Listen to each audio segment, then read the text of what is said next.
Hey everybody, this is Nicole Conway with Nicole Conway Speaks, and I wanted to come on and do this video basically about mental health, mental illness during this pandemic.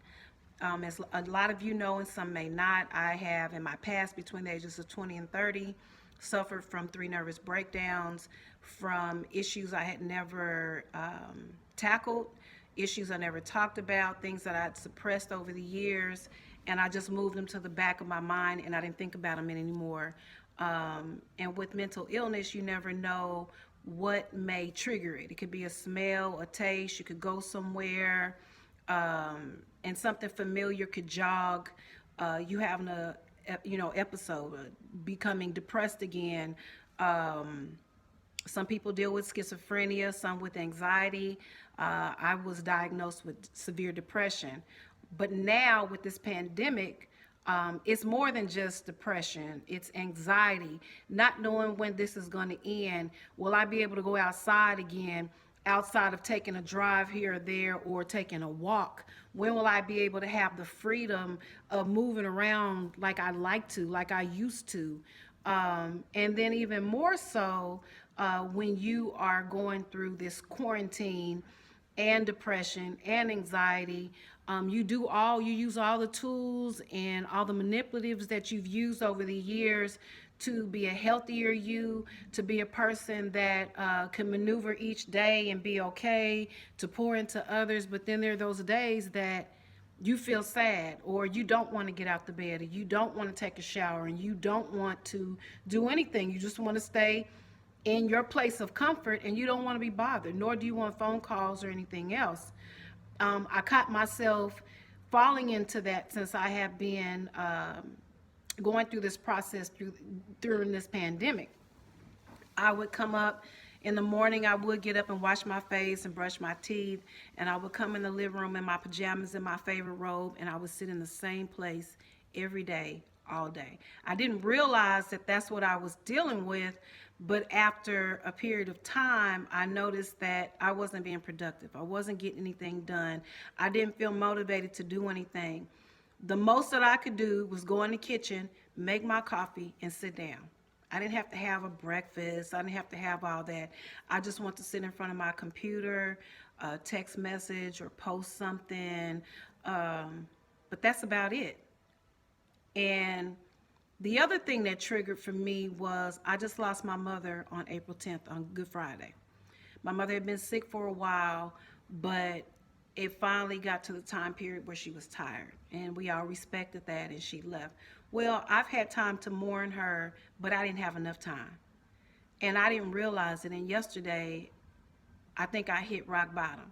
I had a major meltdown. I couldn't understand what my feelings were, what it was. I knew some of it had to do with having to be in this pandemic, her passing. I've had friends lose loved ones, spouses, dads, mothers, and I think all of it just took a toll on me at one time. I couldn't take it anymore, and I didn't know how to explain it because I haven't had a major breakdown or anything that was major that would trigger it for me to just admittedly say, this is what I'm dealing with. The last week has been extremely hard for me, not just on Monday, but every day up until today. Yesterday was the breaking point. When I finally looked at the space that I was sitting in, every day I would eat popcorn. That's my snack. That's what I like. I would eat popcorn. There's popcorn pieces all on the floor. There's little crumbs of stuff everywhere. Just in an area that I sat in, I would watch and binge all kinds of shows. I would find out from people what else is on. Not to say that binging is not great, but if that's all you're doing, for me, and I'm not a medical person, those are signs of somewhat depression. Like, you're not wanting to cook, you don't want to take a bath, you don't want to go nowhere, you don't want to do nothing. You just literally feel like you're sinking into a black place, a dark place. And that's not a place that I ever want to go to. I try my best to be the light for those that are in dark places now, especially during the pandemic, because there's a lot of people that are depressed and a lot of people dealing with anxiety. I caught myself at night when I get up and go to the bathroom and come back, I feel like somebody just took my breath away. And I know that was anxiety. Um, so yeah, it's really about self-care. My heart goes out to those that are at home alone, but if you are at home alone, make sure you take time out to do video conferencing video conferences with people that are advocating for you to be better, to advocate for you to be well and get your butt up off that bed and do this. You need those positive people in your life. If they're very judgmental people, it's best to just let them go on their way and do whatever they're doing. But even if it's just one person, maybe you have three people, who, however many people you have in your circle that are close enough that you can talk to, that will listen to you, that will truly listen with their ears and not use this the whole time. When you are depressed and going through an anxiety attack, you need somebody that's just going to sit there and listen to you. Just listen to everything that you have to say. I never in my 50 years of living thought that I was going to endure a pandemic to the point where I couldn't go nowhere. I had to be careful of how many things that I bought at the grocery store, and everything is so tight. Thankfully, we haven't struggled any, and I'm very grateful for that. But there are those that are out there struggling. If you cannot get to somebody that you trust, reach out to NAMI, National Alliance on Mental Illness. There are hotlines. There are so many different tools that you can use. They even offer through NAMI classes online that you can take with other people, like it's a group setting, but you're online. There's so many different things that you can do for yourself, but it's up to us to not advocate only for others, but to advocate for ourselves. What got me out the bed this morning, well, yesterday my husband came and he was just like, what's wrong? And I just broke down. And he said, just tell me. Sometimes you can't. You don't know how to explain how you're feeling when you're having an episode, or when you're feeling sad, or when you're feeling lonely. Sometimes you don't know how to express that. But somehow somebody always seems to call you or text you to say, you were on my mind, you're in my prayers, I was thinking about you. This morning, a friend of mine reached out and said she was thinking about me, and she saw how sad I was, and she just took her time to talk to me and pump me up and give me different ideas of different things I can do. I told her I was sad because I can't go out on date night anymore. I can't make movie night for me and my husband. But she gave me the most creative ideas. She said, you can fix you a lunch and go to the park and sit on a blanket, and y'all can have a date night like that.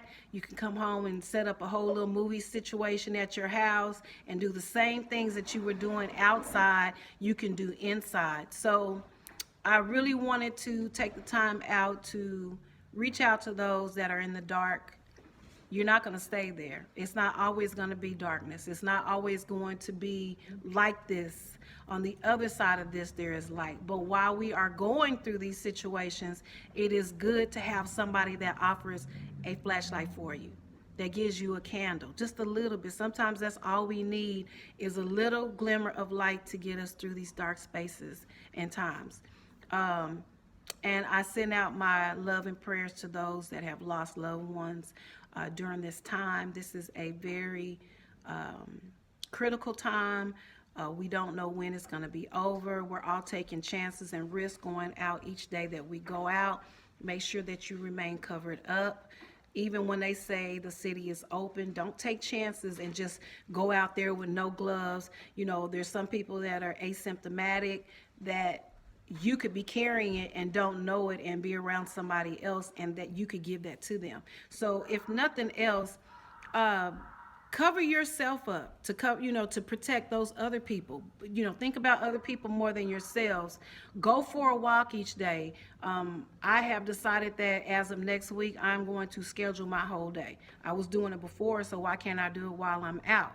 scheduling my time when we're going walking in the morning and the evening, what I'm going to work on. Am I going to clean? I may even find time in my day that I want to see a movie, but I'm not going to do that consuming my whole day with that. I'm going to start doing more videos to helping those out there that may be suffering, that may need a little word of encouragement.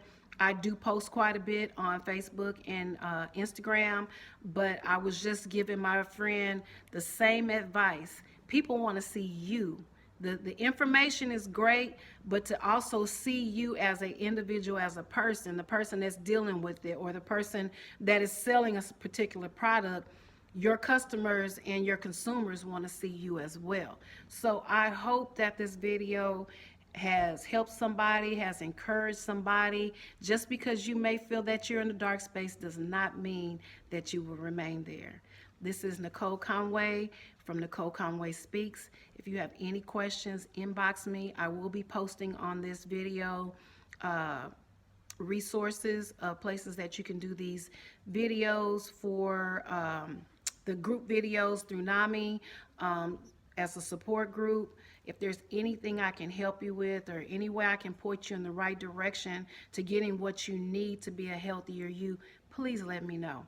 And I will be coming back on here to share these words of encouragement with you, because we all need them during this time. All right. Much love to you all. Bye.